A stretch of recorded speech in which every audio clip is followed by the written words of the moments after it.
what's going on. It's behind the scenes, support system. Support system is a key.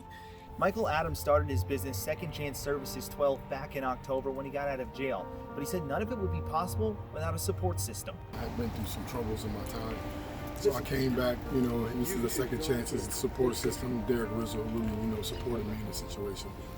My business is like debris removal, snow removal, trash removal. I'll move your house, I'll clean your house out, I'll move you to a different location, revamp your house, anything that deals with a truck or debris removal, anything removal or move to another place. That's me, I'm your guy.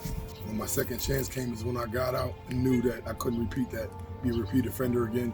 So I got out, got with Derek Rizzo, and he supported me and helped me get this business off the ground. My second chance was basically getting out and not repeating this as a offender or going back to selling drugs. So I had to pick up some type of income, some type of business, and this seemed like a lucrative business. You talk about Rizzo, not just him as who he is, but like having that mentor, having that support, having something like that to fall back on. I mean, because I know in your past you had a couple of downfalls and there was nobody really there to help you.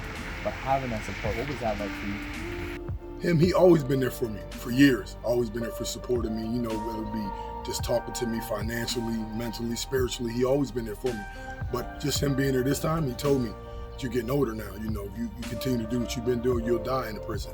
So that was my start with him. He just always been focused. I mentored him a lot on some things, but he's just been there for me a lot spiritually and mentally. The bling bling and the glory that you see out there, the fast cars, the fast money, doesn't always work for you. It's going to catch up to you sooner or later. It might cause you death or probably an institution.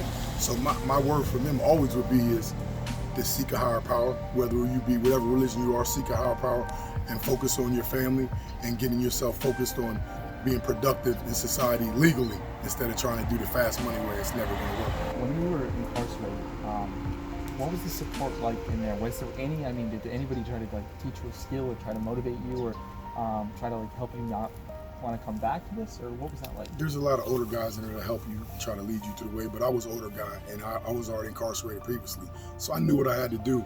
My family was always strongly supportive. They always was there for me, came to visit, financially, but they always let me know because I was always a leader. I was always an alpha male. So I knew what I was doing, focusing on Christ. I would be out before I went in and did the things like still went to church, still tied, did the PTA meetings with the children and everything, but I was still doing my thing on the side. So I knew what I had to do.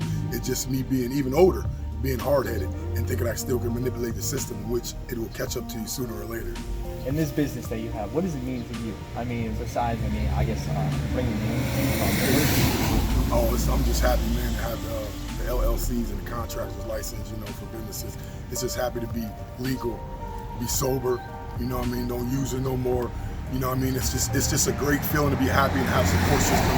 Mr. Mayor Butte has been supportive. Rizzo, a lot of people have been very supportive of me.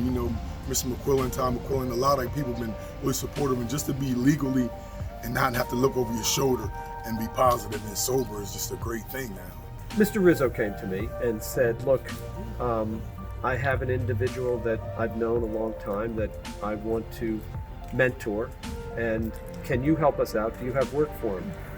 And I said, I will certainly work to try to put my role into it in terms of helping him find work as a private business person. When a person like Michael is working, he's not drawing taxes down from the system and services. He's contributing taxes to the system. He's being a role model for our youth in the community. And probably the most important thing of all that oftentimes doesn't get mentioned is that when we mentor someone like Michael and he's self-employed the way he is, he's able to be there for his daughter. And what Michael also does is he gives us a desperate need that we have for a workforce in rural Pennsylvania.